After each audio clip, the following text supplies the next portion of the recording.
तो ये है हमारा प्रॉपर्टीज ऑफ सॉइल्स। सबसे पहले हम पढ़ेंगे फेस डायग्राम के बारे में। फेस डायग्राम क्या है? Soil mass is in general a three phase system composed of solid, liquid and gaseous matter in a blended form with each other. तो जो हमारा सोयल मास होता है वो थ्री फेस सिस्टम है, उसमें सॉलिड है, लिक्विड है और गैसियस मैटर है। But in phase diagram for understanding these three matters are shown separately. Phase diagram में हम क्या करते हैं, इनको सेपरेटली दिखाते हैं। नोट क्या है कि if voids absent in system it won't be termed soil. Example granite, that is aquifers और रॉक। तो अगर हमारे थ्री फेस सिस्टम में से जो हमारा वॉइड्स हैं वो रिमूव कर दिए जाए, यानी कि सिर्फ सॉलिड रह जाए, तो वो हमारा सोयल नहीं रहता, वो फिर रॉक बन जाएगा या ग्रेनाइट बन जाएगा। तो अब हम आगे देखते हैं। तो in a super saturated state with change in water content volume of voids changes, hence volume of soil changes. तो जो सुपर सैचुरेटेड है, जिनमें वाटर कंटेंट ज़्यादा है, तो उनमें क्या होगा, जो स्टेट होगी चेंज इन वाटर कंटेंट से वॉल्यूम ऑफ वॉइड चेंज होंगे, hence volume of soil change होगी। तो अब ये क्या है, सुपर सैचुरेटेड क्या है? जिसमें वाटर ज़्यादा है, या हम कह देते हैं कि वो क्या है, two phase super saturated structure है। अब उसमें क्या है, वॉल्यूम ऑफ सॉलिड्स होंगे और वॉल्यूम ऑफ वाटर होगी। जो वॉल्यूम ऑफ वॉइड्स है वो इक्वल हो जाएंगे वॉल्यूम ऑफ वाटर के। तो अब वहां पर जब चेंज इन वाटर कंटेंट होगा तो वॉल्यूम ऑफ वर्ड्स में चेंज होगा, वॉल्यूम ऑफ वर्ड्स में चेंज होगा, यानी कि वॉल्यूम ऑफ सॉइल भी चेंज करेगी। तो ये हमारा सुपर सैचुरेटेड स्ट्रक्चर है, ये सैचुरेटेड होता है, और ये हमारा पार्शियली सैचुरेटेड है। तो अब हम देखते हैं the diagrammatic representation of different phases in soil mass is called phase diagram. अब ये फेस डायग्राम क्या है? फेस डायग्राम है हमारा डायग्राम में रिप्रेजेंट करना डिफरेंट फेजेस को, तो उसको बोल देते हैं हम फेस डायग्राम। अब जो सोयल है वो हमारा क्या है, थ्री फेस है और टू फेस है। थ्री फेस में क्या है, मतलब पार्शियली सैचुरेटेड है, मतलब उसमें एयर भी है, वाटर भी है और सॉलिड भी है, तो वो हमारा बन जाता है पार्शियली सैचुरेटेड, यानी कि थ्री फेस। अब उसमें क्या होगा, डिग्री ऑफ सैचुरेशन जो कैपिटल एस होगा वो 0 से 1 के बीच में लाया करेगा, और उसमें क्या होगा, सॉलिड्स होंगे, वाटर होंगे और एयर होगा। अब जो हमारा टू फेस सिस्टम है उसमें क्या होएगा, या तो ओवन ड्राइड होगा। ओवन ड्राइड का मतलब एस की वैल्यू 0, कैपिटल एस की 0 वैल्यू, यानी कि उसमें सिर्फ क्या होगा, सॉलिड होंगे और एयर होगी। ऐसे ही फुली सैचुरेटेड, फुली सैचुरेटेड का मतलब कि capital S is equal to 1, यानी कि वो क्या है, सॉलिड है या वाटर है। और सुपर सैचुरेटेड का मतलब क्या हुआ कि एस इज इक्वल टू 1। अब वहां पर क्या है, सुपर सैचुरेटेड हमने ऊपर भी देखा था कि चेंज इन वाटर कंटेंट से क्या होगा, वॉल्यूम ऑफ वॉइड्स चेंज होंगे और hence volume of soil change होगी, तो वो हमारा सुपर सैचुरेटेड। अब ये होता है फेस डायग्राम। ये थ्री फेस है, यानी कि पार्शियली सैचुरेटेड है। इसमें क्या है, हमारा सॉलिड्स है, साथ में वाटर है और साथ में एयर है। इसमें अब यहाँ पर रिप्रेजेंट करते हैं हम, इधर ये वॉल्यूम ऑफ सॉलिड, ये है weight of solid. Left side हम वॉल्यूम, राइट साइड हम वेट। अब यहाँ पर वॉल्यूम ऑफ वॉइड्स है इधर, और टोटल वॉल्यूम क्या है, वी है। ये लेफ्ट साइड में total volume we, volume of void plus volume of solids. अब राइट साइड में हम वेट रिप्रेजेंट करते हैं, तो वेट में क्या होगा, volume of weight of solid plus weight of water plus weight of air. Air का वेट हम 0 लेते हैं बट वॉल्यूम कंसिडर करते हैं, तो ये चीज़ ध्यान रखना कि वॉल्यूम ऑफ एयर होगी और वेट ऑफ एयर 0 लेंगे। ऐसे ही वॉल्यूम ऑफ वाटर और वेट ऑफ वाटर हम कंसिडर करते हैं, ऐसे ही weight of solid and volume of solid. तो ये हमारा हो जाता है थ्री फेस सिस्टम। अब हम आगे चलते हैं। तो ये है हमारा two phase, that is saturated, या फिर टू फेस ड्राई। अब टू फेस ड्राई, ड्राई का मतलब पानी नहीं होगा, तो क्या होगा, एयर होगा और सॉलिड होगा। तो volume of solid and volume of void. अब यहाँ पर एयर है तो वेट ऑफ एयर क्या होता है, 0 होता है। सॉलिड है तो वेट ऑफ सॉलिड हम लेंगे। ऐसे ही टू फेस सैचुरेटेड में देखें तो सॉलिड होगा और वाटर होगा। अब वाटर क्या है, volume of voids is equal to volume of water है, और यहाँ पर वॉल्यूम ऑफ सॉलिड है लेफ्ट साइड। राइट साइड में हम क्या लिखते हैं, वेट, तो वेट ऑफ वाटर कंसिडर करेंगे और वेट ऑफ सॉलिड। अब हम आते हैं हमारे वाटर कंटेंट पर। वाटर कंटेंट क्या है, तो वाटर कंटेंट होता है W, स्मॉल w से रिप्रेजेंट करते हैं, and it will be equal to weight of water divided by weight of solid. यहाँ पर हम क्या लेंगे, सॉलिड लेंगे, तो कंपेयर रिलेटिव किसके हैं, सॉलिड के हैं, इनटू 100 रिप्रेजेंट करते हैं परसेंटेज में। तो क्या बना है ये, water content is equal to weight of water divided by weight of solid. There can be no upper limit to water content. अब मतलब ये नहीं है कि परसेंट है तो मतलब 100% ही होगा, क्योंकि उसमें क्या होता है, जो परसेंटेज है 100% वो with respect to total weight होगा, बट यहाँ पर हम वेट क्या ले रहे हैं, सिर्फ सॉलिड का वेट ले रहे हैं, तो इसलिए ये 100% भी क्रॉस कर जाएगा। तो W is greater than equal to 0। Now note क्या है, water content in soil represent gravity water, capillary water and hygroscopic water which can be removed on oven drying except structural water. अब जो हमारा soil है उसमें different types के water होते हैं। एक तो ग्रेविटी वाटर जो हम निकाल सकते हैं ओवन ड्राई करके, तो वो कौन से हैं, ग्रेविटी वाटर है, कैपिलरी वाटर है और हाइग्रोस्कोपिक वाटर है। बट जो स्ट्रक्चरल वाटर होता है वो हम निकाल नहीं पाते, तो उसको हम अलग करते हैं, दैट इज स्ट्रक्चरल वाटर। अब हम आते हैं नेक्स्ट वॉइड रेशियो पे। तो वाटर कंटेंट क्या था, weight of water divided by weight of solid. अब वॉइड रेशियो क्या है, volume of voids divided by volume of solid, यानी कि small E is equal to V V divided by V S.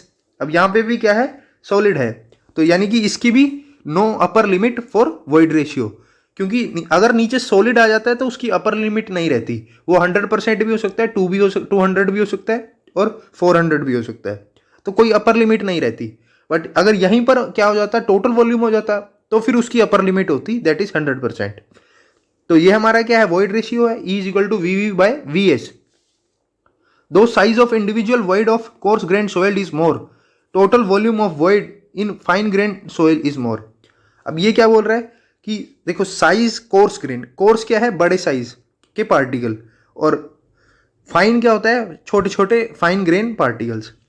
अब size क्या होगा, जो कोर्स ग्रेन का है उनका ज़्यादा होता है, बट वॉल्यूम अगर कंपैरिजन करेंगे, क्योंकि सरफेस एरिया किसका ज़्यादा हुआ, फाइन ग्रेन सोइल का ज़्यादा हुआ, तो इसलिए जो वॉल्यूम होगी वो ज़्यादा किस में आएगी, हमारी वॉइड्स की जो वॉल्यूम होगी वो ज़्यादा आएगी हमारी फाइन ग्रेन सोइल में। और लेकिन बड़े साइज के वॉइड किस में मिलेंगे हमें, कोर्स ग्रेन सोइल में। तो यही बता रहा है कि size of individual void of coarse grain soil is मोर, मतलब जो साइज होंगे वॉइड्स के बड़े किस में होंगे, कोर्स ग्रेन में होंगे, बट वॉल्यूम ऑफ वॉइड्स किस में ज़्यादा होगी, फाइन ग्रेन में ज़्यादा होगी। तो यही बता रहा है। तो इन जनरल क्या होता है, ई इज ग्रेटर देन 0 होता है, ई 0 भी नहीं हो सकता। तो ये बता यहाँ पर लिखा है कि वॉल्यूम ऑफ वॉइड 0 भी नहीं होते, प्रैक्टिकली होते हैं। अब आ जाता है हमारे पास नेक्स्ट पोरोसिटी। अब पोरोसिटी क्या है, पोरोसिटी है volume of voids divided by total volume of soil. अब ये यहाँ पर टोटल वॉल्यूम आ गया, so n is equal to small n is equal to V V divided by V. यहाँ पर क्या था, V V divided by V S. तो यानी कि अब यहाँ पर टोटल वॉल्यूम आ गई नीचे, तो यानी कि इसकी अपर लिमिट है, अब कितनी है, 100% है, ये एक्सीड नहीं कर सकता 100% से। सो यहाँ पर हम लिखेंगे 0 से n किसके बीच में होगा, 100 के बीच में ही होगा। अब void ratio is more important engineering property, ये यहाँ पर लिखा है। अब in comparison to porosity void ratio is more frequently used because volume of solids remain same whereas total volume changes. अब कंपैरिजन में पोरोसिटी के कंपैरिजन में हम वॉइड रेशियो को ज़्यादा यूज़ करते हैं। क्यों करते हैं, क्योंकि वॉल्यूम ऑफ सॉलिड फिक्स रहता है, तो हम वो निकाल सकते हैं। लेकिन जो टोटल वॉल्यूम है अगर उसके रिलेटिव कंपैरिजन करेंगे तो वो चेंज होगी, क्योंकि वॉल्यूम ऑफ वॉइड्स भी आ रहे हैं उसमें, तो वो वॉल्यूम ऑफ वॉइड्स चेंज हो रहे हैं, तो उस वजह से टोटल वॉल्यूम भी चेंज होगी। कहने का मतलब ये है कि ईजिली हम वॉइड रेशियो में काम कर सकते हैं, क्योंकि नीचे क्या है, वॉल्यूम ऑफ सॉलिड्स है और वो हमें पता होगा, हम निकाल सकते हैं वो। तो ये यहाँ पर बात थी। अब हम आगे चलते हैं। आगे क्या है, degree of saturation, that is capital S. अब ये क्या है, volume of water divided by volume of void. अब हम और अंदर चले गए, अभी तो बात कर रहे थे हम volume of void divided by total volume या volume of void divided by volume of solids. अब हम वाटर की बात कर रहे हैं वॉइड्स में, तो वो क्या होगी, volume of water divided by volume of voids into 100% में रिप्रेजेंट करने के लिए। अब ये देखो वॉइड्स हैं, अब वॉइड्स अगर पूरे भर गए तो क्या हो जाएगा, पानी से भर गए तो क्या हो जाएगा, s इज इक्वल टू 100% हो जाएगा। तो वही यहाँ पर लिखा है कि 0 से s किसके बीच में होगा, 100% तक होगा। 100% से एक्सीड नहीं कर सकता, क्योंकि उसका मतलब तो ये हुआ कि वॉल्यूम ऑफ वाटर ज़्यादा हो गया वॉल्यूम ऑफ वॉइड से। सो ये क्या आ गया हमारे पास, VW divided by VV and volume of water divided by volume of voids. तो परफेक्टली ड्राई है अगर सोइल, तो S क्या होगा, 0 होगा, और अगर फुली सेचुरेटेड सॉइल है तो S क्या होगा, 100% होगा। तो ये यहाँ पर सिंपल सी बात है। अब हम आगे चलते हैं। आगे क्या है हमारे पास, एयर कंटेंट। अब एयर कंटेंट क्या है, volume of air divided by volume of voids. अब इसका ये क्या बन गया हमारा, एयर कंटेंट। यानी कि हम कह सकते हैं कि जो एयर कंटेंट है वो क्या होगा, 1 माइनस एस होगा।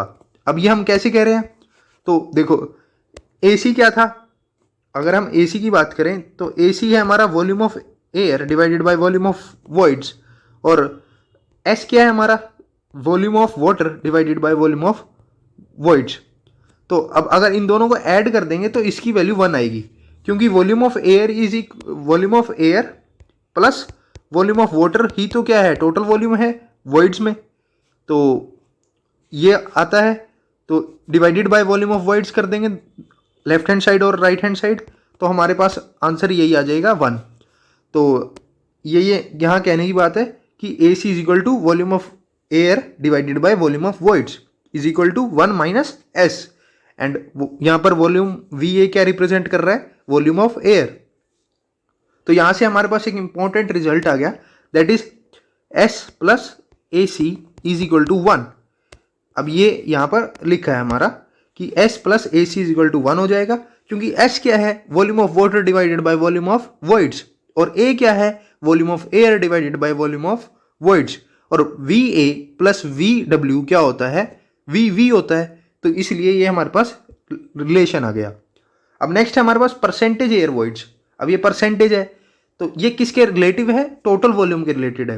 तो volume of air divided by total volume will be percentage air voids, क्योंकि देखो वॉइड भी आ गया और एयर भी आ गया, तो यानी कि किसके बारे में बात कर रहे होंगे हम, टोटल वॉल्यूम के रिस्पेक्ट में बात कर रहे होंगे। तो percentage air void that is percentage NA is equal to volume of air divided by total volume into 100, यानी कि VA divided by V into 100। अब यहाँ से ये रिजल्ट आ जाता है हमारे पास एक important, that is NA is equal to N into AC। अब यहाँ पर N क्या है, N हमारा होता है पोरोसिटी। पोरोसिटी क्या था हमारा, पोरोसिटी था हमारा VV डिवाइडेड बाय V। तो यहाँ पर हमारे पास आ जाएगा VV divided by V into जो AC। अब AC क्या था हमारा, AC था VA डिवाइडेड बाय VV। तो हम देखेंगे कि VV कैंसिल हो गया, यानी कि N क्या आ गया हमारे पास, VA divided by total volume V। तो इस तरह से ये रिलेशन आ गया हमारे पास कि NA percentage air voids is equal to porosity into हमारा एयर कंटेंट। तो ये एक यहाँ पर हमारा रिलेशन आ गया। अब नेक्स्ट क्या है कि engineering significance of both AC and NA is equivalent as both involve variable parameters. तो इनका इंजीनियरिंग सिग्निफिकेंस दोनों का बराबर ही है। अब नेक्स्ट आ जाता है हमारे पास यूनिट वेट। यूनिट वेट में पहला आता है हमारे पास बल्क यूनिट वेट। अब ये बल्क यूनिट वेट क्या है, बल्क यूनिट वेट है गामा, इसको गामा से रिप्रेजेंट करेंगे, is equal to W divided by V। And W क्या है हमारा, VS प्लस VW, यानी कि weight of solid plus weight of water, and divided by VS VW VA। मतलब बल्क यूनिट वेट क्या है कि टोटल यूनिट वेट क्या है हमारा। यूनिट वेट क्या होता है, तो यूनिट वेट हमारा वेट डिवाइडेड बाय वॉल्यूम। अब वेट क्या लेंगे, वेट हम वाटर का लेंगे और सॉलिड का लेंगे, क्योंकि एयर का वेट तो 0 होता है। तो मतलब यहाँ पर जो भी बात करेंगे हम टोटल में बात करेंगे, जो सब कुछ कंसीडर करेंगे, वॉइड्स भी कंसीडर करेंगे और सॉलिड्स भी कंसीडर करेंगे, वो हमारा बल्क है। अब बल्क में एयर का वेट तो 0 होता है, यानी कि वेट किसका लेंगे, वाटर का लेंगे, डिवाइडेड और वाटर का वेट लेंगे और साथ में हम क्या लेंगे, सॉलिड का वेट लेंगे, एंड डिवाइडेड बाय क्या होगा हमारा। अब देखो एयर की वॉल्यूम कंसीडर करेंगे हम, सो VA plus VW plus VS।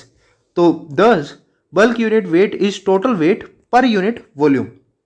तो टोटल वेट जो हम कंसीडर कर रहे हैं, टोटल वेट किसका है, सॉलिड्स का है और वाटर का है। और टोटल वॉल्यूम क्या है, volume of air plus volume of water plus volume of solid. तो वो होता है हमारा बल्क यूनिट वेट। अब हम नेक्स्ट आते हैं, नेक्स्ट हमारा क्या है, dry unit wait. Dry unit weight is the weight of soil solids per unit volume. अब वॉल्यूम यहां पर भी हम टोटली कंसीडर कर रहे हैं, बट यहां पर सिर्फ वेट किसका लेंगे हम, सॉलिड्स का वेट लेंगे। तो गामा डी क्या होता है, ड्राई यूनिट वेट क्या होगा हमारा, सॉलिड का वेट, यहाँ पर वाटर का वेट नहीं कंसिडर कर रहे, डिवाइडेड बाय टोटल वॉल्यूम। अब dry unit weight is used as measure of denseness of soil. अब जो ये ड्राई यूनिट वेट है ये हमें डेंसनेस बताएगा, क्योंकि अगर सॉलिड्स ज़्यादा होंगे तो वो कहेंगे हम सोइल की मोर डेंस है। तो सॉलिड्स ज़्यादा यानी कि उनका वेट ज़्यादा यानी कि ड्राई यूनिट वेट ज़्यादा, ड्राई यूनिट वेट ज़्यादा तो यानी कि डेंसनेस ज़्यादा सोइल की। So more dry unit weight means more compacted soil.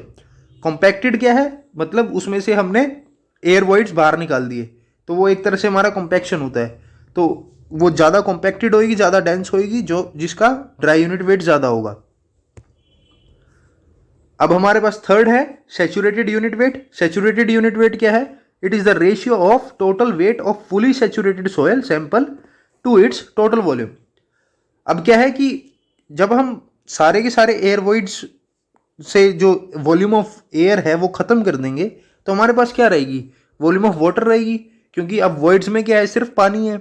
तो उस कंडीशन को हम बोल देते हैं सैचुरेटेड कंडीशन, कि जब हमने एयर की जो वॉल्यूम है वो सारी ख़त्म कर दी तो हमारे पास क्या रहा, मतलब जितने भी वॉइड्स हैं वो सारे पानी से भरे हुए हैं। तो यानी कि VW और WW, और सॉलिड तो रहेंगे ही रहेंगे, तो VS और WS तो रहेगा ही रहेगा।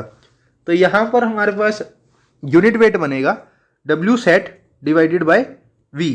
अब W सेट में हम क्या कंसिडर कर रहे हैं, जो WW है plus WS and divided by total volume V। तो यहाँ पर हम फुली सैचुरेटेड सॉइल है।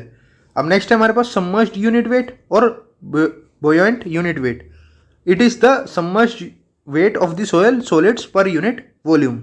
अब सबमर्ज्ड कंडीशन क्या है, जो हमारा गामा सेट है यानी कि W set divided by V minus क्या कर देंगे, unit weight of the water, that is WW divided by V। सो वो हो जाएगा हमारा gamma submerged. So gamma sat क्या है हमारा, unit weight of the saturated soil, and gamma W क्या है, यूनिट वेट ऑफ वाटर। सो यहाँ पर हमारे पास ये रिलेशन इंपॉर्टेंट है कि जो गामा सबमर्ज्ड होता है वो क्या होता है, gamma sat minus gamma W। तो ये इंपॉर्टेंट है। अब आगे चलते हैं, आगे क्या है हमारे पास, unit weight of solids. Unit weight of solid क्या होगा, तो यूनिट वेट ऑफ सॉलिड हमारे पास होगा WS डिवाइडेड बाय VS। तो ये होता है हमारा यूनिट वेट ऑफ सॉलिड्स। अब इनमें अगर कंपैरिजन करें तो सबसे ज़्यादा क्या होगा हमारा, यूनिट वेट ऑफ सॉलिड होगा, उसके बाद फिर क्या होगा, गामा सेट होगा, फिर गामा बल्क, फिर गामा ड्राई, एंड सबसे कम होगा हमारा gamma submerged. And gamma is रफली half of saturated unit weight. So अब हम आते हैं स्पेसिफिक ग्रेविटी पर। सो स्पेसिफिक ग्रेविटी फर्स्ट है हमारा ट्रू या absolute specific gravity, that is capital G। So specific gravity of soil solid G is the ratio of the weight of given volume of solid to the weight of an equivalent volume of water at 4 degree centigrade. तो यहाँ पर जो true है, true में हम क्या ले रहे हैं, यहाँ पर गामा S ले रहे हैं। गामा S किसका है, ये सॉलिड्स का है, और डिवाइडेड बाय गामा W। अब G की वैल्यू ऑर्गेनिक सॉलिड्स के लिए क्या रहेगी, 2.6 to 2.75, और ऑर्गेनिक सॉलिड्स के लिए क्या रहेगी, 1.2 to 1.4। अब जो ये G है ये डायरेक्टली प्रोपोर्शनल होता है हमारा मिनरल कंटेंट के, लाइक आयरन प्लस मिका, और इन्वर्सली होता है अमाउंट ऑफ ऑर्गेनिक कंटेंट के। यानी कि अगर ऑर्गेनिक कंटेंट ज़्यादा है तो हमारा G की वैल्यू कम होगी, और जो G है फाइन ग्रेन का वो ज़्यादा निकल के आता है as compare to coarse grain. अब नेक्स्ट आ जाता है हमारे पास एपरेंट और मास स्पेसिफिक ग्रेविटी।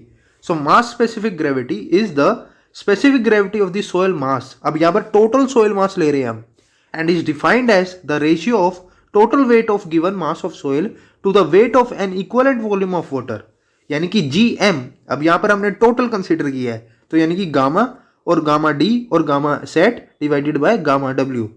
अब यहाँ पर गामा क्या है, ये बल्क यूनिट वेट है, या हम ले सकते हैं gamma is equal to gamma sat for saturated soil mass, या फिर गामा D के बराबर फॉर ड्राई सोयल मास। अब ये जो GM है, GM क्या आएगा, कम आएगा एज कम्पेयर टू G क्या था, ट्रू में हम क्या ले रहे थे, सॉलिड्स। GM में हम क्या ले रहे हैं, टोटल मास। अब in India G is reported at 27 degree centigrade. तो अब जो इंडिया में हम जी 27 डिग्री सेंटीग्रेड पे ले रहे हैं, तो जो टेम्परेचर है वो क्या रहेगा, 27 डिग्री सेंटीग्रेड रहेगा, यानी कि gamma W at 27 degree centigrade divided by gamma W at T degree centigrade. तो ये हो गया, बेसिकली यही बताया है। इसमें दो तरह के हैं, एक हमारा ट्रू होता है और एक हमारा एपरेंट होता है। अब नेक्स्ट आता है हमारे पास relative density, that is I D, to compare degree of denseness of two soils. तो दो सॉइल्स की डिग्री ऑफ डेंसनेस कंपेयर करने के लिए हमने, ये हमारा रिलेटिव डेंसिटी है। अब ये आई डी क्या है, प्रोपोर्शनल होगा शेयर स्ट्रेंथ के और इन्वर्सली होगा कंप्रेसिबिलिटी के। सो परसेंटेज आई डी कैसे देंगे, e max minus e divided by e max minus e minimum, ये इंपॉर्टेंट है एंड ये हमारा परसेंटेज में आएगा। So percentage I D is equal to, हम ये भी लिख सकते हैं कि 1 minus gamma D minimum minus 1 by gamma D divided by 1 minus gamma D minimum minus 1 divided by gamma D max. तो ये एक फॉर्मूला आता है, लेकिन इंपॉर्टेंट कौन सा है, ये वाला है, ये फॉर्मूला इंपॉर्टेंट है। अब नेक्स्ट चलते हैं। सो नेक्स्ट है हमारे पास ये टेबल, डिफरेंट सॉइल्स का आईडी दिया हुआ है। तो ये percentage ID and this is description. So 0 से 15 वेरी लूज सॉइल, 15 से 30 लूज सॉइल, 30 से 65 मीडियम सॉइल, 65 से 85 डेंस सॉइल, 85 से 100 वेरी डेंस सॉइल। सो देखो, अगर आईडी वैल्यू ज़्यादा होगी यानी कि डिग्री ऑफ डेंसनेस ज़्यादा होगा। सो अब हम देखते हैं इस ग्राफ को, जो कि किसके बीच में है, आईडी और वॉइड रेशियो के बीच में है। अब ये वॉइड रेशियो क्या था, वॉइड रेशियो था हमारा volume of voids divided by volume of solids, ठीक है। सो अब यहाँ पर अगर हम देखें, ये आईडी है, आईडी क्या है, सो आईडी हमारा है e max minus e divided by e max minus e minimum. अब अगर हम कंपैरिजन करें, तो अगर हम जो ई ले रहे हैं वो मिनिमम ही हो जाए, E is equal to E minimum हो जाए, तो उस केस में ये और ये कैंसिल हो जाएंगे, यानी कि वैल्यू क्या आएगी, 1 आएगी। तो वही इस टेबल बना दिया है उस हिसाब से ये। तो ई मिनिमम पर क्या है, वैल्यू हमारी 1 है, और ई मैक्स पर वैल्यू क्या होगी हमारी, 0 हो जाएगी। तो जो ग्राफ बनेगा इन दोनों के बीच में वो कुछ ऐसा बनेगा। सो ये हमारा ग्राफ था। अब हम आगे चलते हैं। सो आगे क्या है कि when particle are arranged in cubical array then e max is equal to 91% और एन मैक्स कितना हो जाएगा, 47.6%।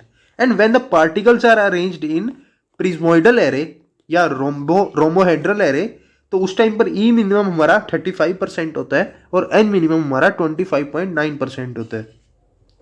अब यहाँ पर कंपैरिजन है हमारा रिलेटिव कॉम्पैक्शन और रिलेटिव डेंसिटी के बीच में। रिलेटिव कॉम्पैक्शन क्या बताता है, डिग्री ऑफ डेंसनेस बताता है of cohesive plus cohesionless soil. Relative density क्या बता रहा है, degree of denseness of natural cohesionless soil. तो ये इनमें डिफरेंस होता है। एक हमारा रिलेटिव कॉम्पैक्शन है, रिलेटिव कॉम्पैक्शन में क्या है, डिग्री ऑफ डेंसनेस पता चलती है कोहेसिव प्लस कोहेशनलेस सॉइल की, और रिलेटिव डेंसिटी क्या है, रिलेटिव डेंसिटी है degree of denseness of natural cohesionless soil. अब यहाँ पर RC value that is relative compaction value क्या होगी, gamma D divided by gamma D max. तो अब हम आगे चलते हैं। आगे हमारा क्या है, सम इंपॉर्टेंट रिलेशनशिप्स। पहला हमारा आता है गामा डी और गामा के बीच में। गामा डी क्या है, गामा ड्राई, और ये यहाँ पर गामा क्या है, ये हमारी बल्क है, तो divided by 1 plus water content. तो ये इंपॉर्टेंट है रिलेशन कि gamma D is equal to gamma bulk divided by 1 plus water content. अब आगे चलते हैं। सो आगे अगर हम देखें, अब यहाँ पर सेकंड है हमारा V S is equal to V divided by 1 plus e. अब वी एस क्या है, वॉल्यूम ऑफ सॉलिड, एंड ये क्या है, टोटल वॉल्यूम, और इनके बीच में क्या है, डिवाइडेड बाय 1 प्लस ई। तो ये कहाँ से आया, ये फर्स्ट रिलेशन से ही आया है। अब यहाँ पर नेक्स्ट है हमारा W S is equal to W divided by 1 plus water content. यहाँ पर ये ई क्या है, वॉइड रेशियो, और यहाँ पर डब्ल्यू स्मॉल डब्ल्यू क्या है, वाटर कंटेंट है। नेक्स्ट हमारा relation between e and n, ये इंपॉर्टेंट है, दैट इज एन जो वॉइड पोरोसिटी होगा वो किसके इक्वल होगा, void ratio divided by 1 plus void ratio, और यहीं से हमारा ये निकल के आता है that is e is equal to porosity divided by 1 minus porosity. So ये हमारा रिलेशन है important, that porosity is equal to void ratio divided by 1 plus void ratio. तो कभी कभी क्वेश्चन में क्या होगा, हमें वॉइड रेशियो दिया होगा, हमें पोरोसिटी की जरूरत होगी, तो वहाँ से हम इस रिलेशन से निकाल सकते हैं। नेक्स्ट है relation between E, W, G and S.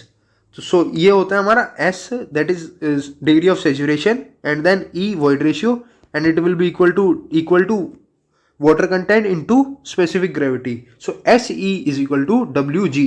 तो ये हमारा यहाँ पर रिलेशन आया। नेक्स्ट हमारा आता है bulk unit weight in terms of G E W and gamma W. तो अब हमने बल्क यूनिट वेट को किसके टर्म्स में लिखना है? स्पेसिफिक ग्रेविटी के टर्म्स में, वॉइड रेशियो के टर्म्स में, water content and unit weight of water. तो ये कैसे लिखेंगे हम?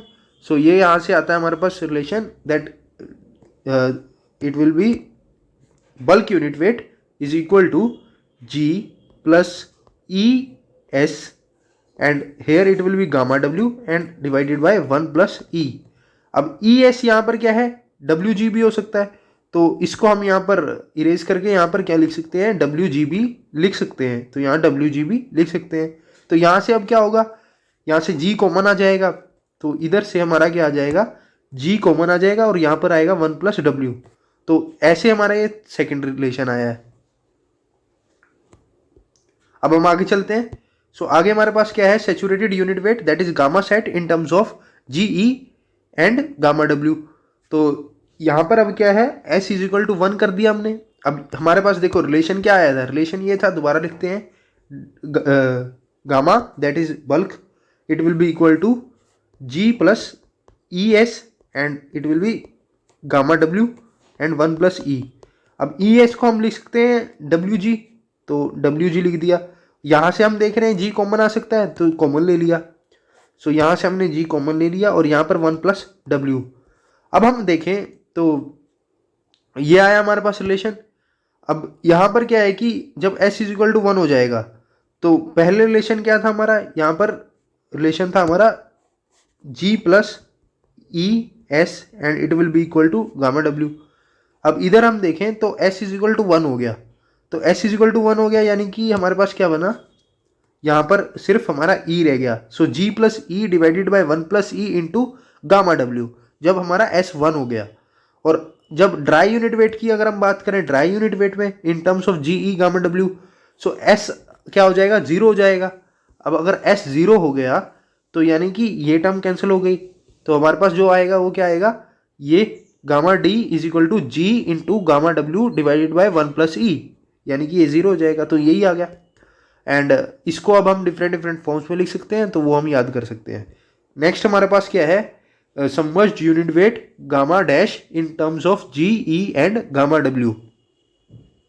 अब सबमर्ज्ड क्या होता है? सबमर्ज्ड हमारा होता है gamma sat minus gamma W. So इसी रिलेशन में ये हमारा क्या था? ये हमारा बल्क है। तो सेट में क्या हो जाता है हमारा? सेट में यहाँ पर ई आ जाता है, G plus e divided by 1 plus e. अब हम क्या करेंगे? ये हमारा गामा सेट आ गया। अब gamma sat minus gamma W कर देंगे तो क्या होगा वो देखते हैं। सो तब जब हम ऐसा करेंगे तो हमारे पास जो रिलेशन आएगा वो हमारा आता है ये, gamma submerged will be G minus 1 divided by 1 plus e into gamma W. अब नाइन्थ है हमारा relation between degree of saturation and water content and G. So इसे जो ये रिलेशन है ये हमारा है s इज इक्वल टू डब्ल्यू एंड नीचे गामा डब्ल्यू divided by gamma into 1 plus डब्ल्यू माइनस 1 बाई जी। तो ये इतना इंपॉर्टेंट नहीं है बट याद कर सकते हैं। तो ये हमारे पास ये रिलेशन आया।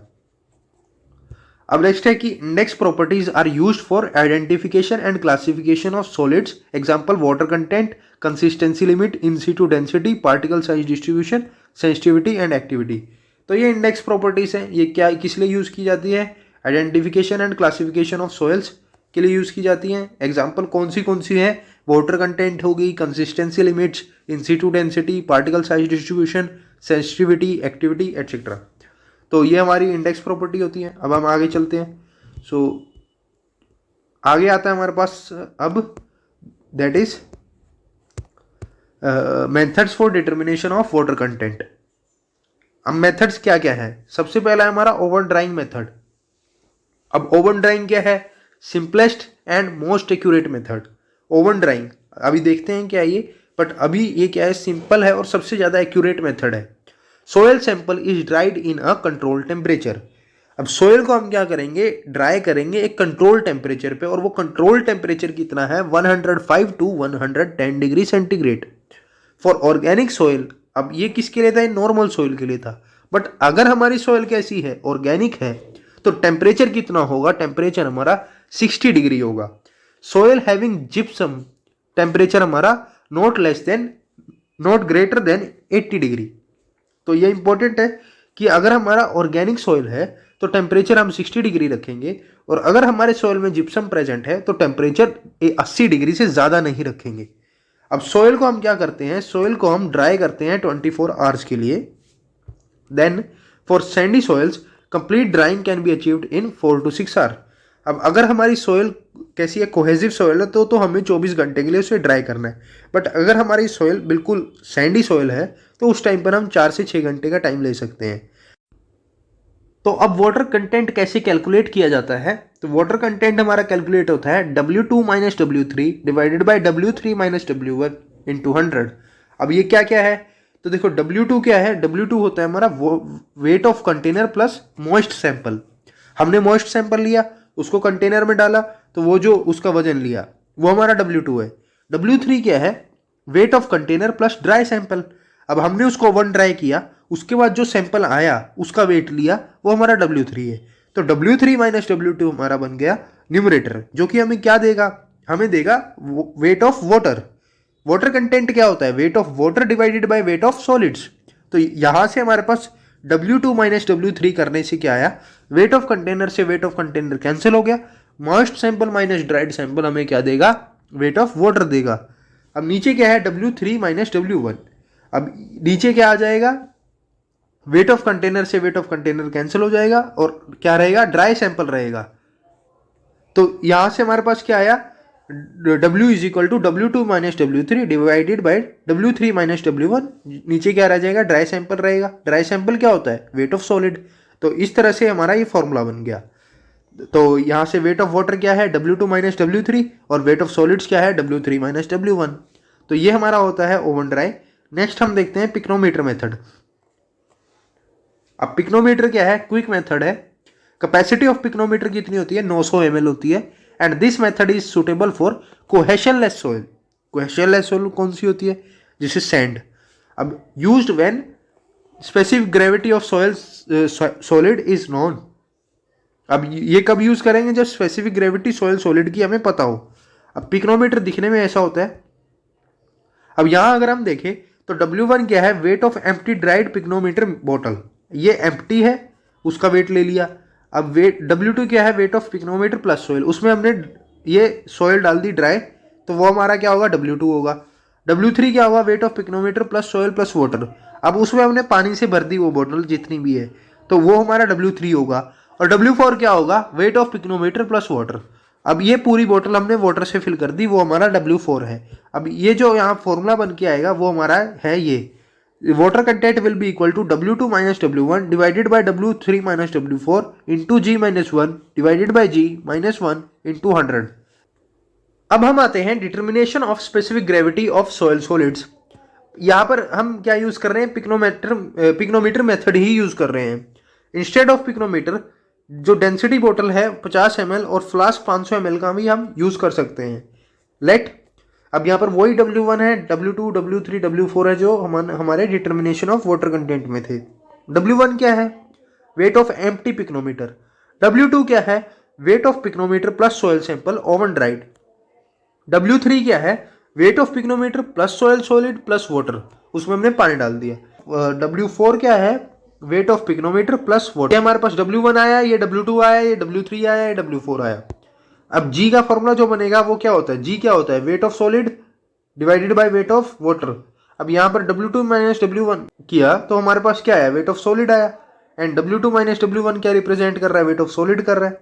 माइनस W क्या करेंगे हम, माइनस ब्रैकेट में W3 माइनस W4, ये क्या देगा हमें, वेट ऑफ वाटर देगा।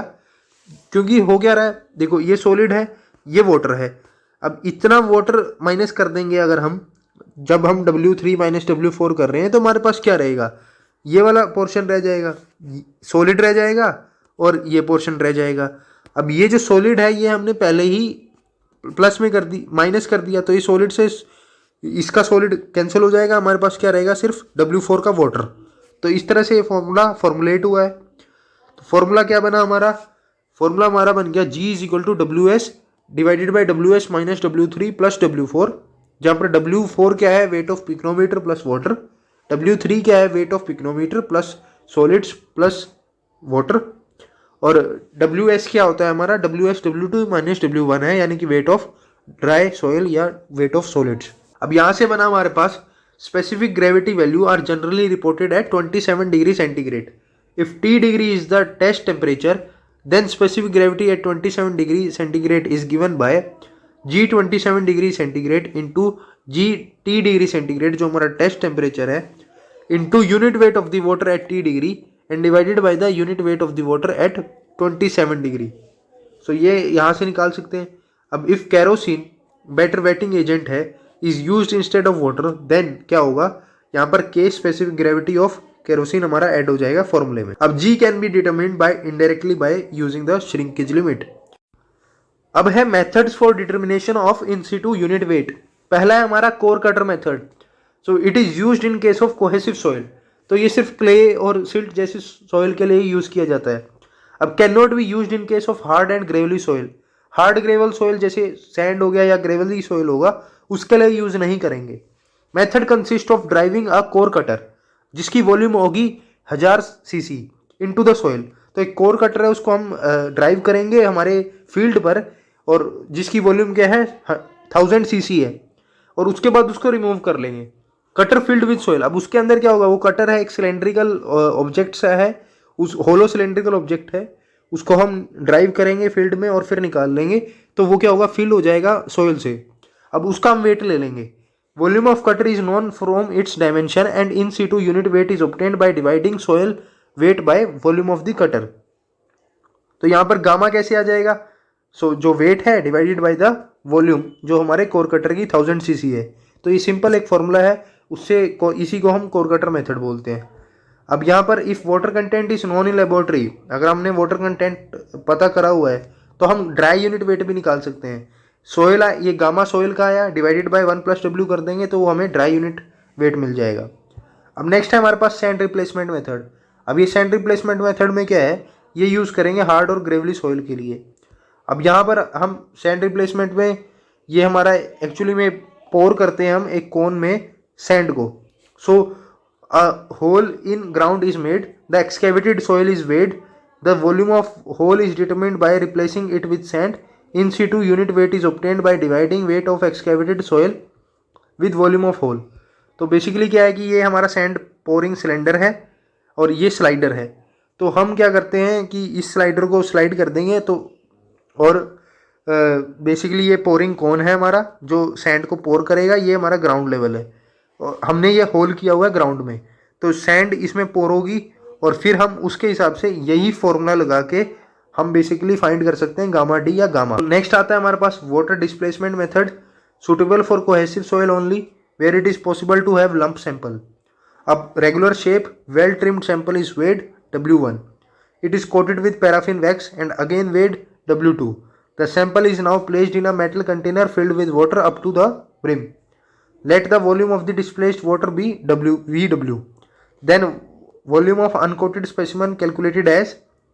तो ये हमारा फॉर्मूला है कि V is equal to VW minus W2 minus W1 divided by gamma P, फिर gamma P is the unit weight of the paraffin wax and bulk unit weight of soil is W1 divided by V।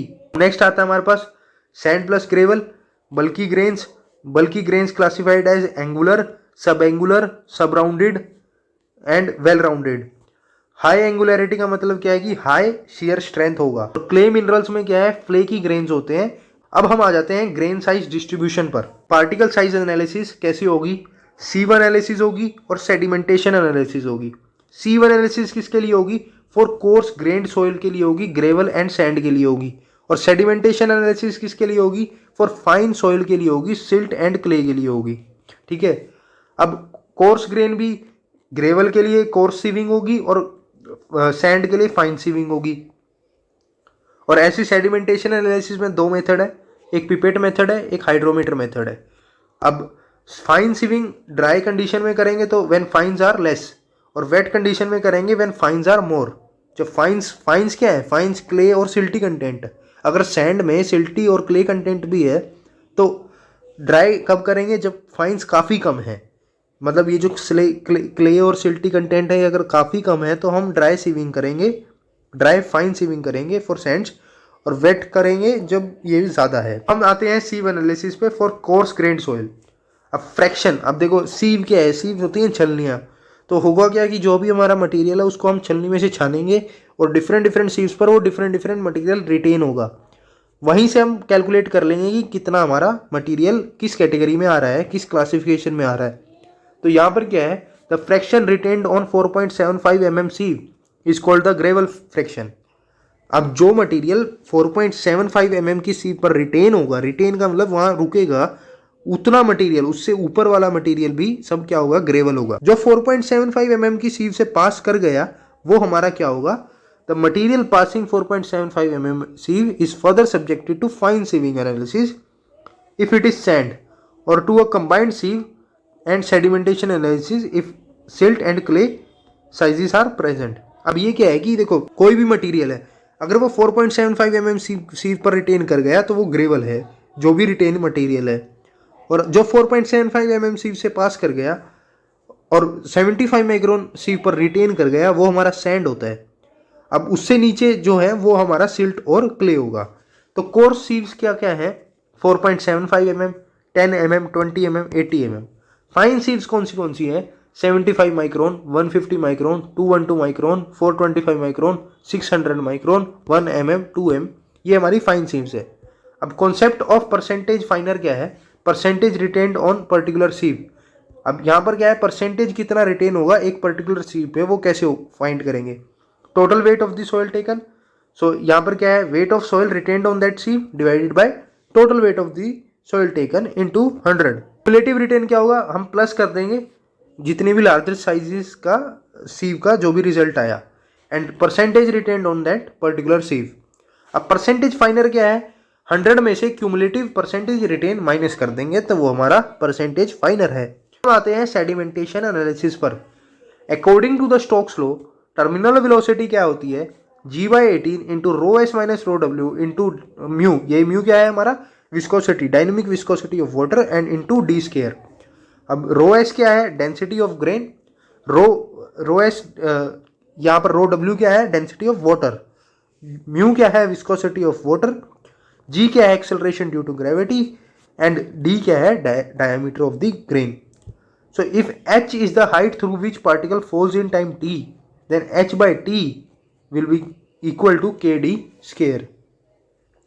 So d1/d2 is equal to under root h1/h2 into t2/t1। तो basically ये कुछ नहीं किया। अब ये क्या कह रहा है कि अगर हम हाइट h से फॉल करा रहे हैं हमारे पार्टिकल को जिसका डायमीटर d है, तो यहाँ पर हमारे पास जो रिजल्ट आता है वो क्या है, h/t। ये क्या देगा हमें, k इंटू डी का स्केयर। अब इसी के बेसिस पे हमने ये रिजल्ट निकाला हुआ है, that is d1/d2 is equal to under root h1/h2 into t2/t1। तो ये हो गया। अब नेक्स्ट आता है हमारे पास स्टोक्स लॉ, जो है वो एप्लीकेबल होता है फॉर स्फेयर्स। सो जो ये स्टोक्स लॉ है ये वैलिड होता है 0.2 mm से 0.0002 mm के पार्टिकल के लिए।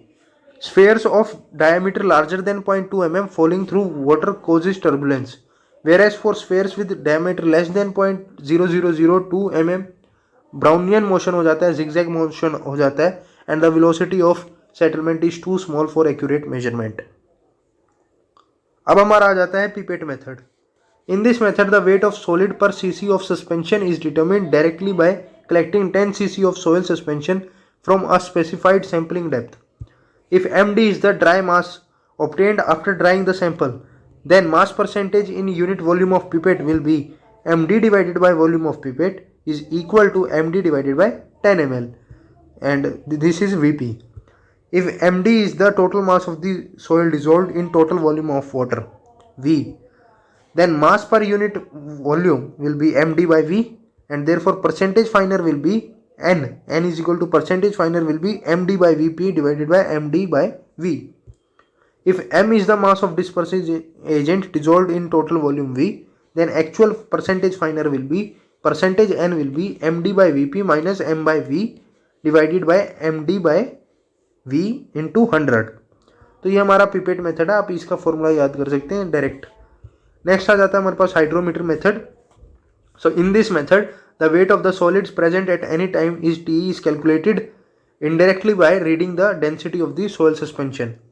सो बेसिकली क्या है कि ये वॉल्यूम ऑफ द बल्ब है, ये centre of the volume of the bulb है।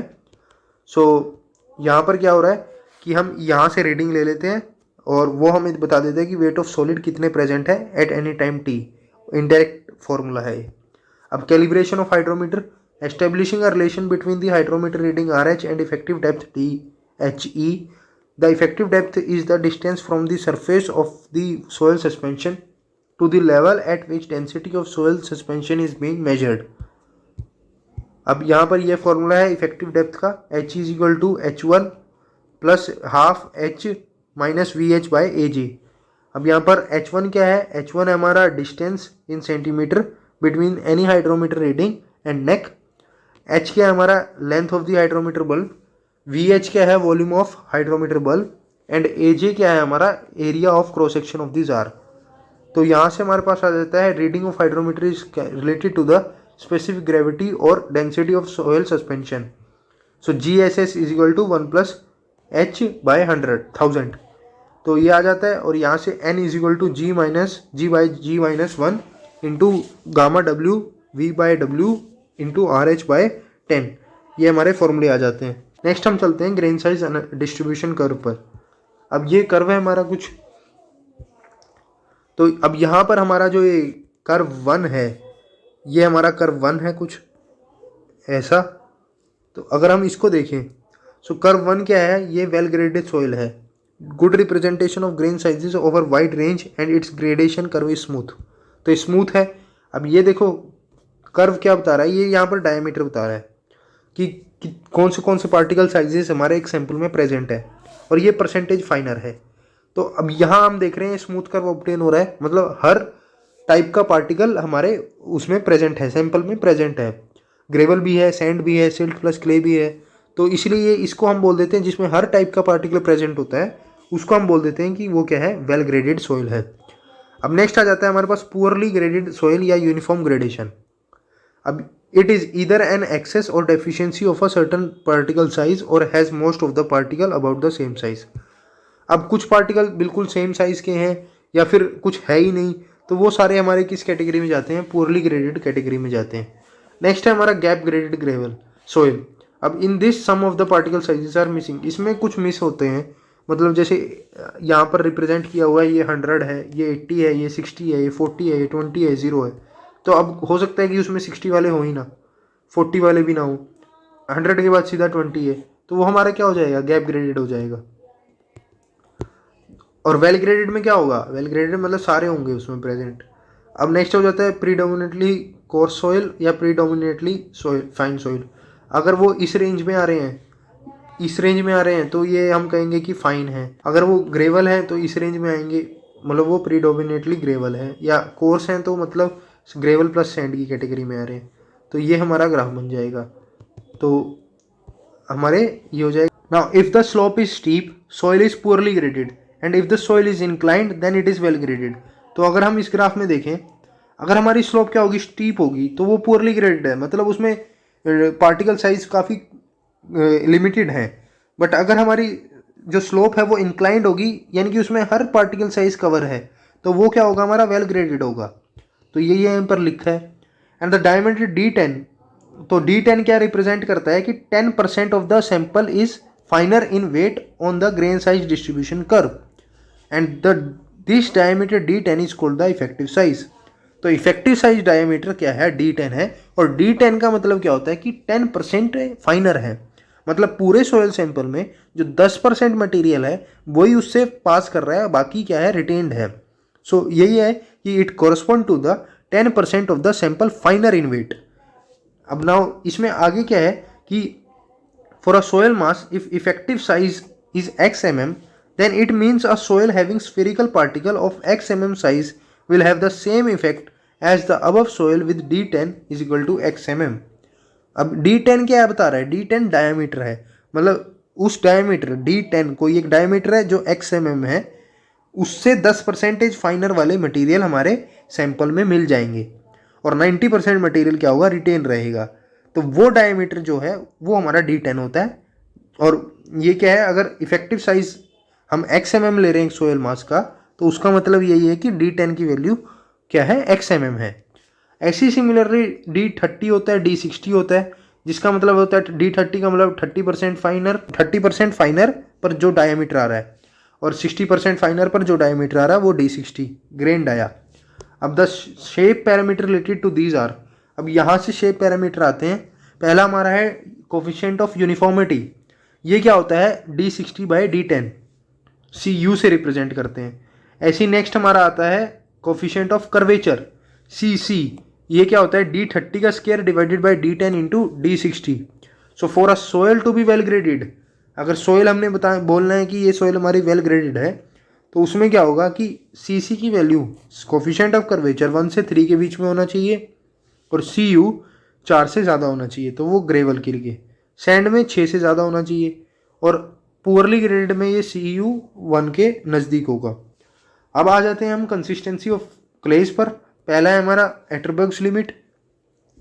अब एटरबर्ग्स लिमिट है, अब इसमें ये क्या क्या दिया हुआ वो देखते हैं। तो ये WS है, ये WP है, ये WL है, ये यहाँ पर ये क्या है, हमारा वाटर कंटेंट है, और इधर कर्व क्या है, वॉल्यूम ऑफ सॉइल मास है। अब हम देखते हैं पहला हमारा क्या होता है, प्लास्टिसिटी इंडेक्स, IP।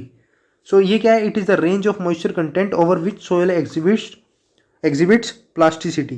तो जब सोयल हमारी प्लास्टिसिटी एग्जिबिट कर रही है, वो जो रेंज है मॉइस्चर कंटेंट की, उसको हम प्लास्टिसिटी इंडेक्स बोलते हैं। और वो रेंज क्या होती है, वो रेंज हमारी ये होती है, ये रेंज है वो। अब ये रेंज है तो ये क्या होगा, ये होता है हमारा WL-WP। अब WL क्या है, water content eight liquid limit, और WP क्या है, water content eight plastic limit. तो अगर PL plastic limit liquid limit से ज़्यादा हो जाए तो IP की वैल्यू रिपोर्टेड एज 0 होती है। अब soil classification related to plasticity index, अब ये जो IP है ये 0 है यानी कि नॉन प्लास्टिक है, कोई रेंज ही नहीं है, और 40 है यानी कि वेरी हाईली प्लास्टिक है, 1 से 5 है स्लाइट प्लास्टिक है, 5 से 10 है लो प्लास्टिक है, 10 से 20 है मीडियम प्लास्टिक है। तो ये याद रख लो कि 10 से 20 मीडियम प्लास्टिक, हाई प्लास्टिक होता है 20 से 40, और 40 से ज़्यादा वेरी हाई प्लास्टिक।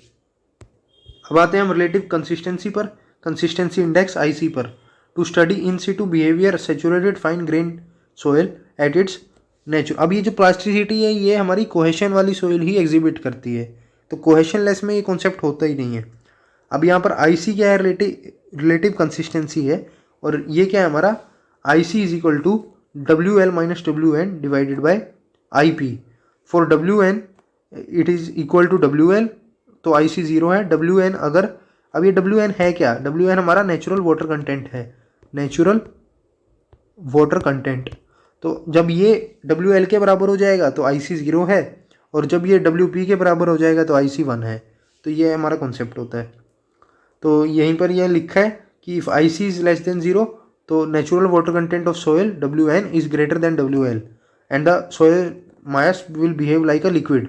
तो अगर ये जो WN है ये हमारा WL से ज़्यादा हो जाएगा, WN हमारा WL से ज़्यादा हो जाएगा, तो यानी कि उससे होगा क्या, ये टर्म क्या हो जाएगी, ये टर्म हमारी नेगेटिव हो जाएगी, ये टर्म नेगेटिव हो जाएगी। इसका मतलब क्या है कि हमारी जो सोयल है वो कैसे बिहेव करेगी, वो एज अ लिक्विड बिहेव करेगी, क्योंकि वो लिक्विड लिमिट से भी ज़्यादा उसमें वाटर कंटेंट है।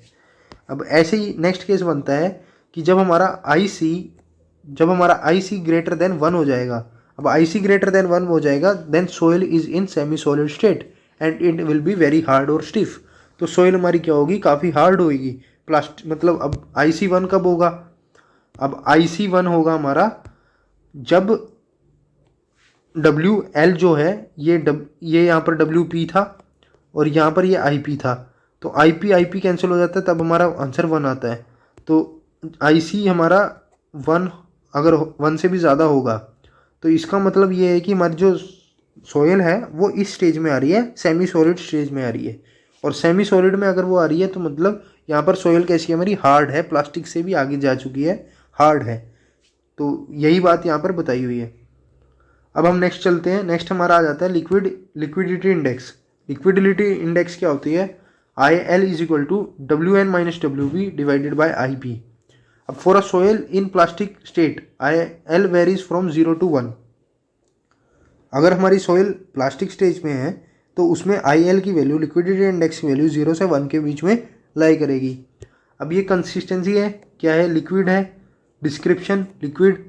अब लिक्विड है तो क्या होगा, IC और IL हमारे पास दो ये इंडेक्स हैं, एक हमारा कंसिस्टेंसी इंडेक्स है, एक हमारा लिक्विडिटी इंडेक्स है। तो IC की वैल्यू लेस देन 0 होगी और IL की वैल्यू ग्रेटर देन 1 होगी अगर हमारा लिक्विड है कंसिस्टेंसी। प्लास्टिक है तो क्या होगा, very soft, soft, medium stiff, stiff. तो वेरी सॉफ्ट में 0 से 0.25, यहाँ पर क्या हो जाएगा 0.75 से 1। ऐसे 0.25 0.5, यहाँ पर 0.5 0.75, 0.5 0.75, 0.25 0.5, 0.75 1, यहाँ पर 0.25। सेमी सॉलिड है तो डिस्क्रिप्शन कैसी सॉइल है, वेरी स्टिफ सॉइल है, हार्ड है, IC value greater than 1 but IL value less than 0। Solid है, हार्ड है, वेरी हार्ड है, IC value greater than 1 but it will be less than 0। अब यहाँ पर हमारे पास आ जाता है फ्लो इंडेक्स। अब ये फ्लो इंडेक्स क्या है, इसको हम रिप्रेजेंट करते हैं IF से। IF क्या होता है, W1 minus W2 divided by log 10 of N2 by N1। तो जब हम क्या कर रहे होते हैं, लिक्विड लिमिट फाइंड कर रहे होते हैं, तो उस टाइम पर ये हम कर्व ड्रॉ करते हैं नंबर ऑफ फ्लो और वाटर कंटेंट के बीच में। तो इसकी जो स्लोप आती है वो हमारा फ्लो कर्व होती है। तो ये हम सेमी लॉग पेपर पे करते हैं, तो ये नीचे वाली टर्म एक्स वाली टर्म हमारी लॉग में है और ये हमारा Y axis as it is है। तो यहाँ पर हमारा IF बनता है W1 minus W2, W1 minus W2 and नीचे आता है हमारा log 10 N2 बाई N1। मतलब एक्चुअली कहने का मतलब इसमें ये है कि इस N1 ब्लोस पर जो हमारा वाटर कंटेंट आ रहा है वो W1 है, N2 ब्लोस पर जो हमारा वाटर कंटेंट आ रहा है वो हमारा W2 है। तो इसकी जो स्लोप होती है इस कर्व की वो हमारी फ्लो इंडेक्स होती है। नेक्स्ट आता है हमारे पास toughness index.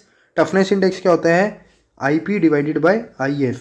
For most of the soil ये लाई करता है 0 से 3 के बीच में। अगर ये लेस देन 1 है तो soil is friable, easily crushed at plastic limit. फिर आता है हमारे पास श्रिंकेज रेशियो SR। SR होता है हमारा V1 minus V2 divided by VD into 100 divided by W1 minus W2। अब यहाँ पर V1 क्या है, volume of soil mass at water content W1%। V2 क्या है, volume of soil mass at water content W2%। And VD is the volume of dry soil मास। तो ये formula आ जाता है हमारा श्रिंकेज रेशियो का। अब ये एट श्रिंकेज लिमिट क्या होगा, W2 is equal to WS हो जाएगा and V2 is equal to VD हो जाएगा। तो SR श्रिंकेज रेशियो का फॉर्मूला है V1 minus VD divided by VD into 100 divided by W1 minus WS। अब इसमें हमने क्या किया कि जो W2 है उसकी जगह हमने WS पुट कर दिया और V2 की जगह हमने VD पुट कर दिया। तो जब हम ये हमारा if W1 and W2 are expressed as ratio.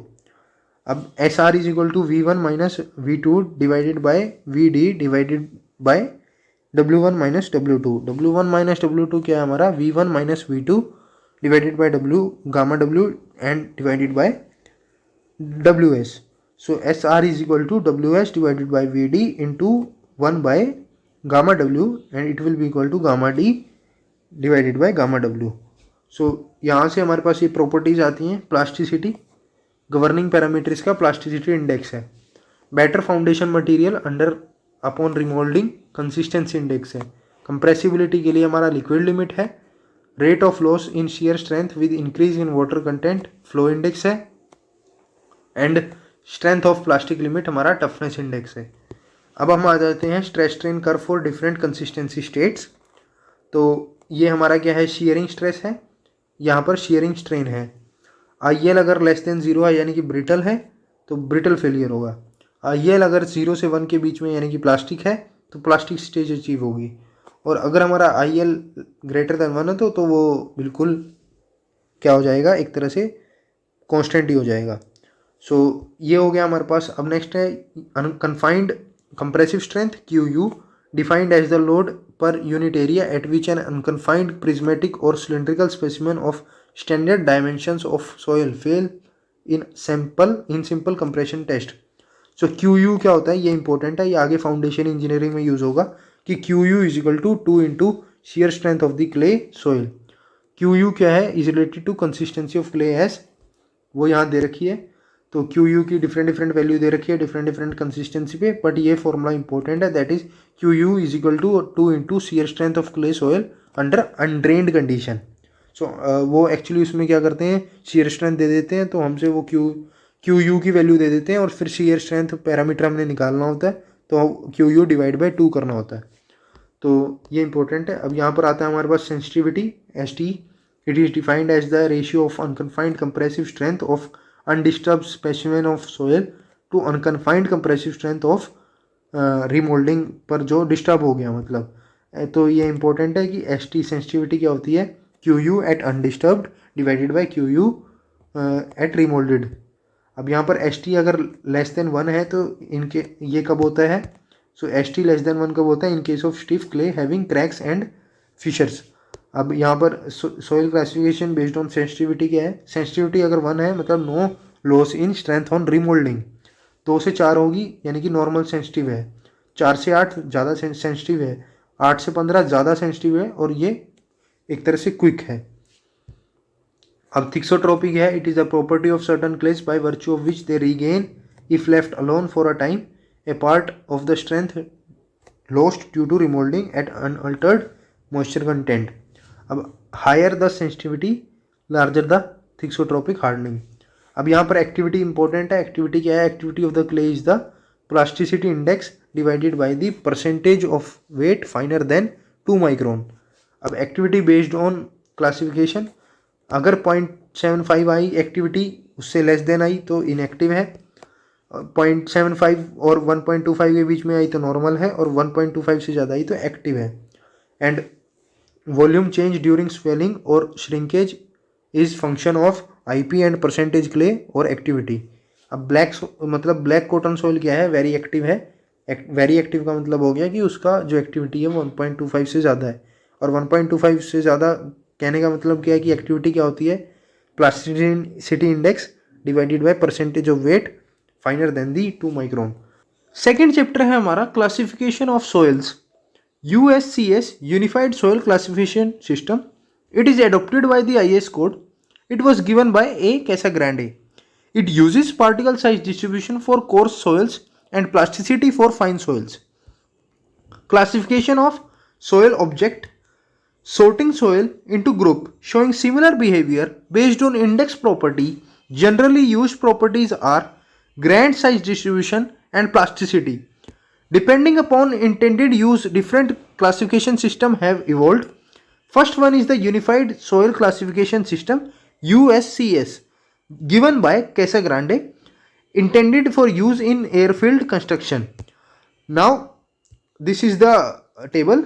So, coarse grained, there are 2 type, gravel and sand. Gravel का prefix है G and sand का prefix है S. Classification parameter क्या है, grain size distribution.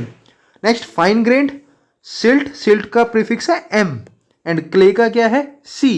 Plasticity characteristic है इसका parameter. Now, organic को हम O से represent करते हैं and peat को हम PT से. Now, ISCS is a modified USCS system. Now, ASTHO classification system. So, for highway construction, soil classified into 8 group divided into subgroup based on group index. Now, GI value ranges between 0 to 20. Now, 0 means good subgrade material and 20 means poor subgrade material. Higher GI, less desirability of soil as highway material within that subgroup. Now, ये आ गया हमारे पास ISSCS. Now, in this coarse grain classification and fine grain classification, coarse grain based है हमारी particle size, CU that is coefficient of uniformity, CC that is coefficient of curvature and fineness. Now, fine grain classification किस पर based है, plasticity पर और liquid limit compressibility पर. ये हमारा है चार्ट. Now, in this सबसे पहले हम देखें तो ग्रेवल है. अब ग्रेवल किस रेंज में आ रहा है, 80 mm to 4.75 mm. मतलब जो मटेरियल पास कर जाए 80 mm से और रिटेन कर जाए 4.75 mm सीव पर, वो हमें क्या देगा, ग्रेवल देगा. ना ऐसे ही हमारा नेक्स्ट आता है सैंड. अब सैंड क्या है, तो सैंड हमारा करेगा 4.75 mm से पास और रिटेन किस पर करेगा 0.075 mm यानी कि 75 माइक्रोन सीव पर। तो ये क्या हो जाएगा हमारा, ये हमारा क्या है सैंड। अब ये फर्दर डिवाइडेड है कोर्स मीडियम फाइन में।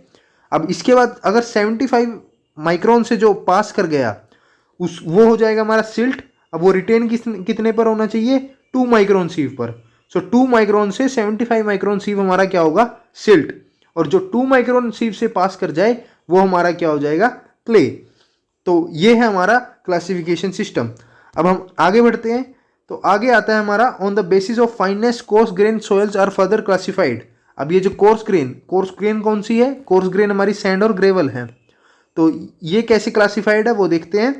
तो अगर फाइननेस हमारी 5% से कम है तो GW दैट इज, सबसे पहले हम बात करेंगे GW। अब G क्या है, देखो G का मतलब ग्रेवल और W मतलब वेल ग्रेडेड। सो प्रीफिक्स में हम क्या यूज करेंगे ग्रेवल, सैंड, सिल्ट, क्ले, और W क्या रिप्रेजेंट करेगा वेल ग्रेडेड, और P क्या रिप्रेजेंट करेगा, ये करेगा वेल ग्रेडेड, और P क्या करेगा पुअरली ग्रेडेड। तो इन चीज़ों से हमने क्लासिफिकेशन करनी है। अब सबसे पहले बात आती है GW की। GW क्या रिप्रेजेंट कर रहा है वेल ग्रेडेड ग्रेवल, ठीक है। अब अगर इसका CU ग्रेटर देन 4 है और CC 1 से 3 के बीच में है और फाइननेस 5% से कम है तो हम उसको क्या बोलेंगे GW बोल देंगे हमारी सोइल को। GP क्या होगा, जो ये अबव क्राइटेरिया पर लाई नहीं कर रहा वो हमारा क्या हो जाएगा GP हो जाएगा। अब नेक्स्ट आता है हमारे पास SW।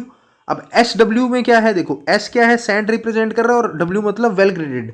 So well graded sand है। अब इसमें क्या होना चाहिए CU ग्रेटर देन 6 होना चाहिए और CC 1 से 3 के बीच में होना चाहिए।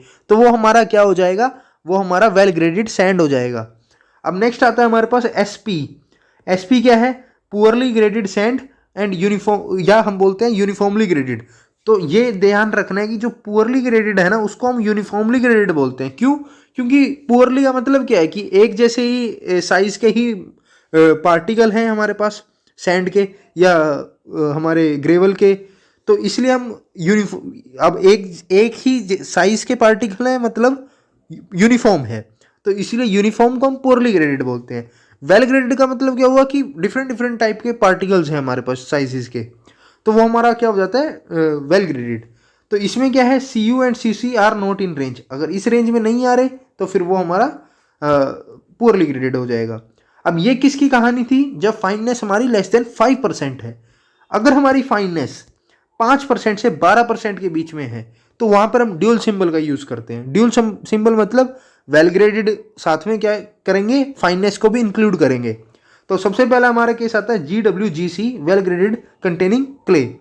अब यहाँ पर क्या है देखो GW क्या रिप्रेजेंट कर रहा है वेल ग्रेडेड ग्रेवल, और साथ में हम क्या यूज़ कर रहे हैं इसके साथ में हम यूज़ कर रहे हैं GC मतलब क्लेई ग्रेवल, तो ये भी यूज़ कर रहे हैं। अब इसमें क्या है फाइननेस हमारी क्या है 5 से 12% हो, क्ले का कंटेंट ज़्यादा हो सिल्ट से, तब हम यहाँ पर GC लगाएंगे। अगर सिल्ट ज़्यादा है तो क्या लगाएंगे GM, एंड ग्रेवल का कंटेंट ज़्यादा हो सैंड से। सो CU यहाँ पर क्या है ग्रेटर देन 4 है और CC किसकी रेंज में आना चाहिए 1 से 3 की रेंज में आना चाहिए, ग्रेवल कंटेंट ज़्यादा होना चाहिए और क्ले कंटेंट भी ज़्यादा होना चाहिए सिल्ट से तब, और फाइननेस अगर 5 से 12% में है तभी हम ड्यूल सिंबल यूज़ कर रहे हैं। ड्यूल सिंबल क्या है GWGC। क्राइटेरिया क्या क्या होना चाहिए 5 से 12% फाइननेस, क्ले ज़्यादा होनी चाहिए, ग्रेवल ज़्यादा होना चाहिए, CU 4 से ज़्यादा होना चाहिए, CC 1 से 3 के बीच में होना चाहिए, तब हम ये यूज़ करेंगे GWGC। अब GWGM क्या है, इसमें क्या है well graded gravel containing silt. अब इसमें क्या होना चाहिए ग्रेवल तो ज़्यादा होना चाहिए लेकिन सिल्ट क्ले में सिल्ट ज़्यादा होना चाहिए, CU 4 से ज़्यादा होना चाहिए और 1 से 3 हमारा CU 1 से 3 के बीच में, नहीं यहाँ पर गलती है, यहाँ पर क्या होगा 1 से 3 के बीच में हमारा CC होना चाहिए, ठीक है, और CU हमारा 4 से ज़्यादा होना चाहिए, और यहाँ पर ग्रेवल क्या है ग्रेटर देन सैंड होना चाहिए। अब नेक्स्ट आता है हमारे पास SWSC यानी कि well graded sand containing clay. तो इसमें क्या है सैंड ज़्यादा होना चाहिए, क्ले ज़्यादा होना चाहिए, और इसका जो CU है वो ग्रेटर देन 6 होना चाहिए एंड CC इसका 1 से 3 के बीच में होना चाहिए, तो वो हमारा क्या होगा SWSC, और फाइननेस 5 से 12 के बीच में होनी चाहिए। नेक्स्ट आता है हमारे पास SWSM। अब इसमें क्या है सैंड का ज़्यादा होना चाहिए, सिल्ट ज़्यादा होना चाहिए, CU ग्रेटर देन 6 होना चाहिए, CC 1 से 3 के बीच में होना चाहिए और फाइननेस 5 से 12 होनी चाहिए, तब हम यूज़ करेंगे SWSM। SM क्यों यूज़ कर रहे हैं? क्योंकि यहाँ पर सिल्ट कंटेंट ज़्यादा है क्ले से। So for poorly graded soil like GPGC, GPGM, SPSC, SPSM, the values of CU and CC are not satisfied. अब ये था वेल की कहानी। अब अगर पुअरली ग्रेडेड हो जाए तो जो ये अबव क्राइटेरिया है, अगर ये सेटिस्फाई नहीं हो रहे तो वो क्या हो जाएगा? पुअरली ग्रेडेड हो जाएगा। अब नेक्स्ट थर्ड केस आता हमारा जब फाइनेस 12% से भी ज़्यादा है। पहला था 5 से कम, फिर 5 से 12, अब 12 से भी ज़्यादा। तो उसमें क्या होगा? अब यहाँ पर क्या है? क्ले मतलब फाइननेस काफ़ी ज़्यादा है। अब फाइननेस काफ़ी ज़्यादा है तो इसलिए हम क्या करेंगे? GC, GM, SC, SM का यूज़ करेंगे। अब GC का मतलब क्या है? देखो, G का मतलब ग्रेवल। G का मतलब क्या होता है? G का मतलब ग्रेवल होता है, ये ग्रेवल हो गया। और S का मतलब क्या होता है? सैंड होता है। M का मतलब क्या होता है? सिल्ट होता है। और C का मतलब क्या है? क्ले होता है। और प्रीफिक्स में हम डालते हैं G और S को। तो इस चीज़ के हिसाब से अगर हम चले तो यहाँ हमारा बनता है GC, यानी कि क्लेई ग्रेवल। ग्रेवल का ज़्यादा है और क्ले ज़्यादा है। क्ले ज़्यादा का मतलब क्या हुआ? IP greater than 7%। ऐसी सिल्टी ग्रेवल, अब सिल्टी ग्रेवल है यानी कि ग्रेवल का कंटेंट ज़्यादा है और सिल्ट का कंटेंट ज़्यादा है। सिल्ट का कंटेंट ज़्यादा होने का मतलब IP हमारा मतलब IP लेस देन 4% है। ऐसे हमारा क्लेई सिल्ट है यानी कि सैंड का कंटेंट ज़्यादा है और यहाँ पर हमारा जो क्ले है वो ज़्यादा है, तो IP इज़ ग्रेटर देन 7%। और ऐसे ही सिल्टी सैंड हो गया यहाँ पर एक्चुअली क्लेई सैंड आएगा। यहाँ पर हमारा ये यहाँ पर क्या आएगा? क्लेई सैंड आएगा। और सैंड का कंटेंट ज़्यादा है और सिल्ट और क्ले में क्ले ज़्यादा है यानी कि IP ग्रेटर देन 7%। ऐसे हमारा सिल्टी सैंड है, सैंड का कंटेंट ज़्यादा है, सिल्ट का कंटेंट ज़्यादा है यानी कि IP is less than 4%। For IP between 4 and 7 हम ड्यूल सिंबल यूज़ करेंगे। अब आता है नेक्स्ट हमारा क्लासिफिकेशन फॉर फाइन सैंड। तो सिल्ट, अब सिल्ट किस रेंज में आता है? 2 माइक्रोन टू 75 माइक्रोन। और इसमें अब हमारे पास ये आ जाते हैं कोर्स, दैट इज कोर्स में क्या है? ये हमारा 0.02 से 0.075 mm है तो हमारा कोर्स है। मीडियम है तो 0.01 से 0.02 mm और फाइन है तो 2 माइक्रोन से 0.01 mm। ऐसे ही हमारा क्ले है। क्ले क्या है? 2 माइक्रोन से भी नीचे हो जो। अब उसको हम फर्दर डिवाइड कर सकते हैं हमारा लो प्लास्टिक सोयल में जिसका लिक्विड लिमिट 35% से कम है, मीडियम प्लास्टिक सोयल जिसका लिक्विड लिमिट 35% से 50% है, और थर्ड हमारा आता है यहाँ पर जिसका हाई प्लास्टिक सोयल जिसका लिक्विड लिमिट 50% से भी ज़्यादा है। अब इसको देख लेते हैं। तो फर्स्ट है, अगर हमारा लो प्लास्टिक सोयल है तो उसमें क्या है कि जो CL यानी कि low plastic inorganic soil, ML मतलब लो प्लास्टिक सिल्ट, OL मतलब लो प्लास्टिक ऑर्गेनिक। अब ये याद देखना है, ऑर्गेनिक ऑर्गेनिक के लिए यूज़ करते हैं और हमारा M जो है वो सिल्ट के लिए यूज़ करते हैं, और इनऑर्गेनिक के लिए हम यहाँ पर सिंपल L यूज़ कर रहे हैं, लो मतलब लो। और अगर हमारा हाई है, मीडियम है तो हम I यूज़ इनऑर्गेनिक के लिए I यूज़ कर रहे हैं, medium plastic MI and medium plastic organic OI। अब ऐसे हमारा अगर हाई है तो CH यूज़ करेंगे, high plastic inorganic clay, MH high plastic silt, OH high plastic organic clay. अब ये हमारे पास इंपॉर्टेंट चार्ट आता है, किसके बीच में है? ये IP के बीच में है और लिक्विड लिमिट के बीच में है। अब इसमें हमारे पास ये जो लाइन होती है इसको हम A लाइन बोलते हैं, और इसकी वैल्यू कितनी होती है? इसकी वैल्यू होती है IP = 0.073 WL-20। अब इससे अगर नीचे रहेगा तो हमारी सॉइल होगी MH और OH, इससे ऊपर रहेगा तो हमारी सॉइल होगी CH। अब ये फर्दर डिवाइडेड है, ये लाइन यहाँ पर ऐसे भी है जहाँ पर ये हमें ML मिल रहा है और CL MI मिल रहा है। तो इक्वेशन ऑफ A लाइन क्या है यहाँ पर? IP = 0.73 WL-20, और इक्वेशन ऑफ U लाइन क्या है? IP = 0.9 × WL-8। तो ये यहाँ की कहानी है। अब नेक्स्ट आते हैं हमारे पास क्ले मिनरल। तो क्ले मिनरल पहला है केओलानाइट मिनरल। तो इसकी प्रॉपर्टी क्या है कि hydrogen bond is there which is strongest bond. Example इसका है चाइना क्ले। फिर आता है हमारे पास इलाइट मिनरल, ये क्या है? आयनिक बॉन्ड से है, medium change in volume due to moisture change. फिर आता है मोंट मोरिलोनाइट, ये इंपॉर्टेंट है मोंट मोरिलोनाइट। इसमें क्या है कि water bound which is weakest bond. इसमें क्या है? वाटर बॉन्ड है हमारा जो वीकेस्ट होता है। Maximum change in volume due to moisture change. अब इसमें क्या है कि जब मॉइस्चर का चेंज हो रहा होगा तो इसमें वॉल्यूम में काफ़ी ज़्यादा चेंज आएगा। तो ये मोंटमोरिलोनाइट है, जैसे कि ब्लैक सोइल्स या बेंटोनाइट सोइल में।